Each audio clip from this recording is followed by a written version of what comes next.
Ce match était tout simplement exceptionnel. On va donc revenir sur la masterclass tactique de Xavi, sur la performance assez dingue de tous les joueurs du Barça, qui ont tous été au rendez-vous. Alors déjà, on va commencer par la compo, et beaucoup de gens parlent du fait que c'est le retour du 4-3-3, alors que pas du tout. Il faut vraiment oublier ça. En réalité, sans ballon, l'équipe joue en 4-3-3, mais avec, l'équipe joue en 2-3-5. C'est-à-dire qu'on avait Koundé et Christensen en défense, mais au milieu de terrain, tu avais Joao Cancelo qui apportait du soutien à Romeo et Frenkie de Jong.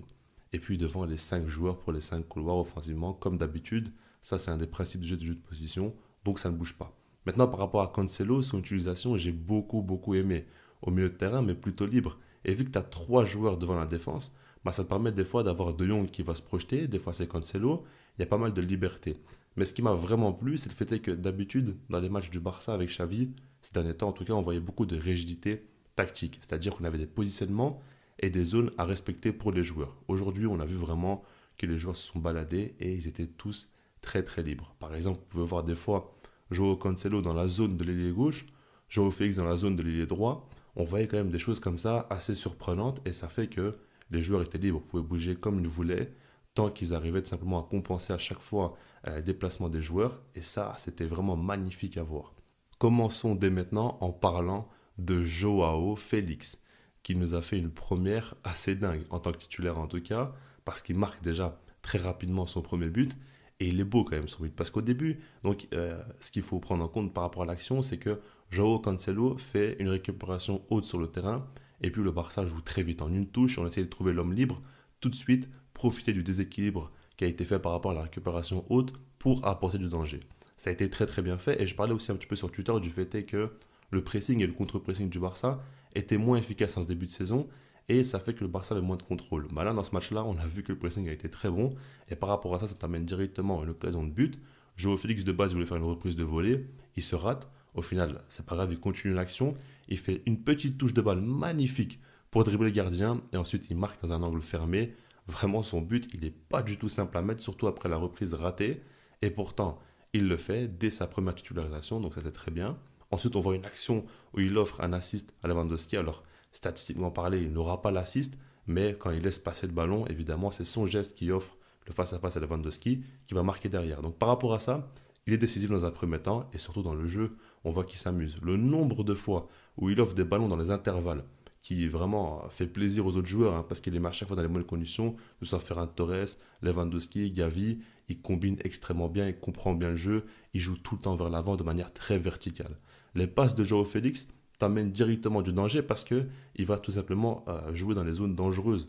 Le genre de passes qui vont être compliquées à faire, où tu as un gros taux de chance, on va dire que tu rates la passe. Pourtant, lui, il va la tenter et très souvent, il va la réussir. Donc, techniquement, c'était très propre. Et puis, il y a eu pas mal de réussites dans ses dribbles, comme dans ses passes. Il a même marqué un but, il aurait pu marquer encore d'autres buts aussi. Vraiment, ça a été un match très impressionnant. Mais ce qui est encore plus fort, c'est le fait que Joao Félix, sa présence a sublimé Lewandowski. Parce que lui, il a aussi marqué un but, mais il a fait un très bon match. Lewandowski, depuis le début de saison, on en parle beaucoup en négatif. On dit que vraiment c'est très mauvais ce qu'il propose et c'est même inquiétant. Mais là, Joao Félix, en un match, il a redonné vie à Lewandowski parce qu'il était tout le temps à ses côtés. Ils étaient très proches les deux. On a vu une très bonne connexion entre le Portugais et le Polonais. Et ça a fait que Lewandowski était très à l'aise parce que certes, il a marqué un but, mais en dehors de ça, il a vraiment beaucoup apporté dans le jeu. On n'a pas vu un Lewandowski qui est vraiment redescendu au milieu de terrain à essayer de créer le jeu, faire des choses qu'il ne sait pas faire. On avait Lewandowski se contenter de rester très axial, très haut sur le terrain, et il combinait avec les joueurs autour de lui, que ce soit donc Gavi, que ce soit Joao Félix, que ce soit Ferran Torres, que ce soit même Gundogan par la suite. Et par rapport à ça, il a très bien joué, et j'ai beaucoup aimé son match. Maintenant, il y a un joueur dont je suis obligé de parler dans cette vidéo, c'est Joao Cancelo. Ceux qui me suivent depuis quelques années sur la chaîne, vous savez très bien que je suis amoureux de ce joueur. Je trouve que ce qu'il propose, c'est vraiment exceptionnel sur un terrain de foot. Il sait absolument tout faire. C'est un joueur total, tout simplement. Et ce match-là le prouve bien. C'est vraiment complètement dingue de faire ton premier match en tant que titulaire au Barça, à domicile face au Real Betis, et de sortir une telle performance.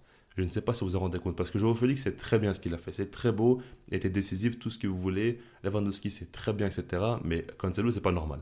Cancelo, c'est pas normal. Regardez un petit peu sa hitmap, je sais pas si je pourrais trouver une image, mais en tout cas, il était partout sur le terrain. Il a absolument tout fait. Il a apporté dans tous les secteurs du jeu. Techniquement, c'est juste un régal. Le nombre de dribbles réussis, le nombre de dribbles qui t'amènent tout simplement du danger et qui fait que tu es en surnombre constamment, qu'il soit à droite, à gauche, dans l'axe, il peut frapper, il peut faire la passe, il peut centrer, il peut dribbler, il sait tout faire. Ce gars-là, c'est pas normal ce qu'il nous a proposé. Et puis son but, quand il nous fait une feinte, pied gauche pour entrer sur le pied droit et frapper, donc avec une frappe croisée comme ça pour marquer un but, mais qui est ce mec? Comment c'est possible qu'aussi vite il retrouve un top niveau comme ça? Enfin là, le gars, il est tout simplement euh, aux anges actuellement. Et on a vu que par rapport au premier but de Joe Félix, comme je vous l'ai dit, c'est lui qui a fait la récupération aussi.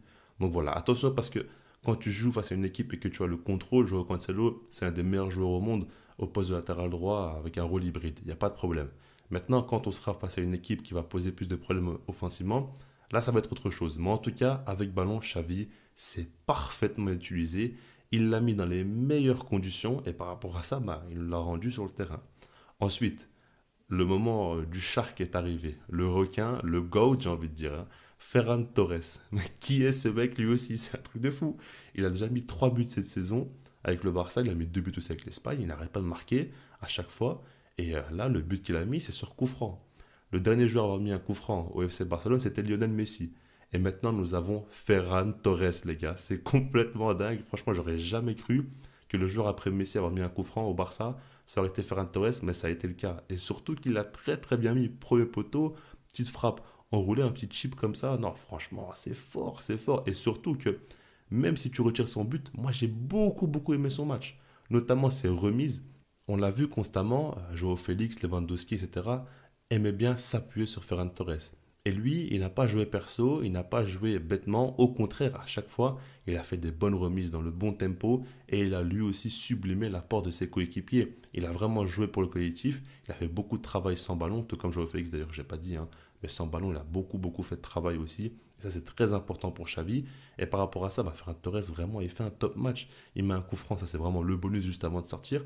Mais en dehors de ça, vraiment, il est en confiance. Il réussit énormément de choses qu'il fait. Et techniquement, c'est propre. En fait, c'est un joueur qui ne fait pas des folies, il ne fait pas ce qu'il ne sait pas faire. Il fait ce qu'il sait faire, mais il le fait très bien. Et s'il reste comme ça, avec les buts qui vont avec, bah, c'est juste fabuleux, tout simplement. Et là, quand tu regardes au Barça, il y a Lamine Yamal, Joao Félix, Ferran Torres, même Rafinha, justement, on va parler dès maintenant, qui rentre, qui marque un but, une belle frappe, comme il sait le faire, vraiment, très grosse frappe de sa part. C'est beau, honnêtement c'est très beau. Pour sa confiance c'est très bien. Pour le Barça c'est bien parce que c'est encore un joueur de plus offensivement qui monte en puissance. Et lui je pense qu'il en avait particulièrement besoin avec son début de saison complètement raté, son carton rouge, etc. Comme je vous l'ai dit, moi je l'en voulais vraiment fortement et je l'en veux encore par rapport à ça. Mais c'est bien quand même qu'il rentre, qu'il profite de ce match-là aussi pour scorer et pour se remettre un petit peu en confiance. Mais en tout cas voilà, ce match-là vraiment c'est juste magnifique. On a vu du très beau football. Regardez par exemple Gundogan, il rentre, il s'amuse. Même Baldé, on a enfin retrouvé le Baldé qu'on aime voir, hein, qui a recommencé à dribbler, à éliminer, à provoquer.